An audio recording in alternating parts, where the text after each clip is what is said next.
This is Bilal Abdul Karim. He is one of the journalists who has been operating in Syria since the beginning of the Syrian revolution back in 2011, 2012.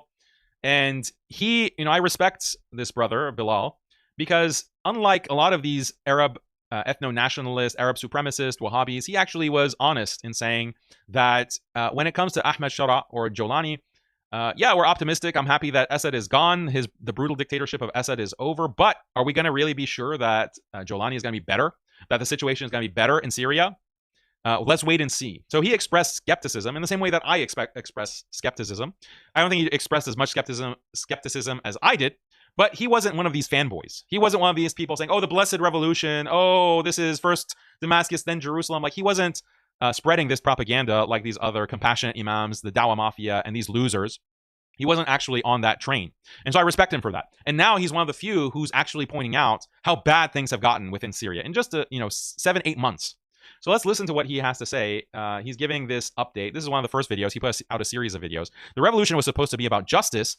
Bilal Abdul Karim criticized the way Muslims accused of being ISIS are killed instead of being arrested and tried in Syria, arguing that this contradicts the principles of justice. Brothers and sisters, from what I've always known about Islam, you cannot aid and abet these people against Muslims. Now, some people say, okay, well, wait a minute, ISIS were Khawarij. All right, I don't know that. I mean, in other words, I don't know if this person was ISIS, and you don't know either. Whatever happened to arrest, put on trial, whatever happened to that? Maybe this all got lost in the sauce somewhere and all, but nobody wants to talk about what this revolution was all about. I thought this was about justice. So what would have been the problem? Just to arrest him, put him on trial, and then if you have to hang him or death by firing or what have you, then we have something. But we're doing a capture operation for a man and a Muslim woman that we understand to be Muslim to basically just go in and do whatever they want to do. They beat up the Muslims. They stole their gold, took their money, broke up their house. What's going on? Now, here's the deal. I feel that the brothers and sisters here in Syria have got to start to say, okay, look, Ahmad Sharaa, you're the president. We're with you. We're with you. We're with you. But you have to start answering some questions. We can't continue that these non-Muslims, not only just non-Muslims, it's not like it's like, really, there's Islam? I don't know. I never heard about it before. Tell me something about it. I want some dawah. Donald Trump ain't asking for no dawah.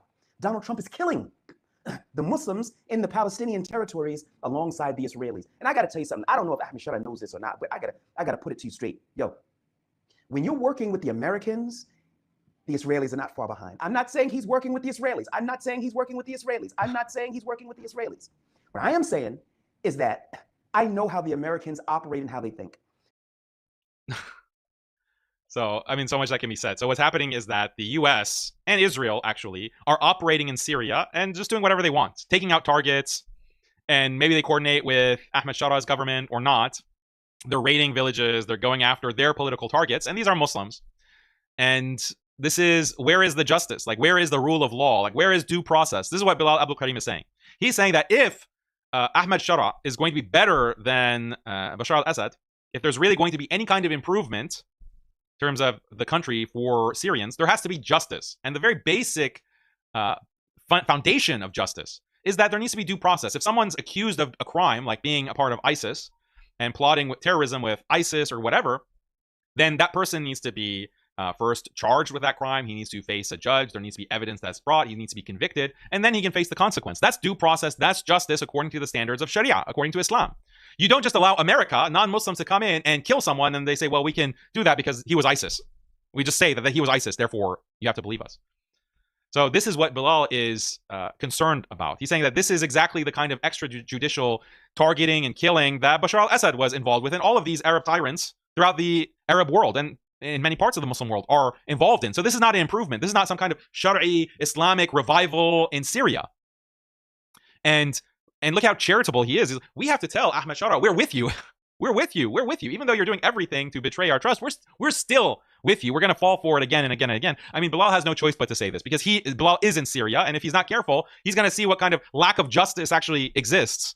And especially given the fact that the American government has targeted Bilal himself. Bilal Abdul Karim has been the target of the American government with drone strikes. And Allah has preserved Bilal and protected Bilal from the American drone strikes against him, targeting him, to such an extent that he even went to the U.S. court systems to sue the American government for trying to kill him as a U.S. citizen. His lawsuit against the U.S. government wasn't successful. But I mean, this is Bilal is someone who's speaking from a lifetime of experience, and he's been in the thick of it, and he still has this kind of hosn van saying that, oh well, America's not even working necessarily with Israel. Necessarily, like obviously we know that they are, like America and Israel, like Israel is the master and America is the dog. America is the dog on the leash. So everyone knows that. So when America is operating and telling the Syrian government do this and do that, when you have American congressmen going to Syria and signing agreements with Syria, with Sharaa, saying that you need to crack down on extremists, and Sharaa is agreeing to that, and now the U.S. is involved in all kinds of extrajudicial detainment, kidnapping, execution. Of course, they're going to claim whoever that they kill is ISIS. Whoever they kill is an extremist. That's what they'll always claim. And it's if you're a Muslim government, you're supposed to defend your people. You're supposed to defend the Syrians who are in your country who have rights. They're supposed to have rights. Isn't this like a constitutional model, like a citizenship model? You have to protect your citizens. You have to protect your residents. They have rights. There's a rule of law. You can't just let another country come in and start executing whoever they want and just claiming, well, that's an extremist. That's why we did it. So, and you see in the comments, the Syrian or Jolani simps, you never heard of the saying, keep your friends close and your enemies closer? Have some patience. It's not even been a year yet since our victory, and you want justice for everyone, including ISIS? You are literally playing into the hands of the kuffar who want us to go against. So look, the simps, they come out. The bots come out. And then Bilal says, if we aren't going to strive for justice for everyone, then what was the revolution for? Pretty simple response, decisive response. It was against ISIS, brother. What are you talking about? Who said it was against ISIS? So whoever the U.S. claims is ISIS, we just have to believe that without any due process, without any kind of trial system, court system. We just believe that. Guess what? The United States says that Hamas are terrorists, that Yahya Sinwar was a terrorist, that all these Palestinians who support the resistance are terrorists. They say that as well. Should we believe that as well? Bilal says, who said it was against ISIS? Did the judge say that, or are we supposed to take America's word for it? I'd like to know. Okay, so this is kind of backlash you get if you have anything critical to say about Ahmad Sharaa. Even when he's engaged in the most obvious betrayal of Syrians, the most obvious betrayal of Islam. The guy literally has as the national symbol the pagan god Baal as the national symbol of Syria.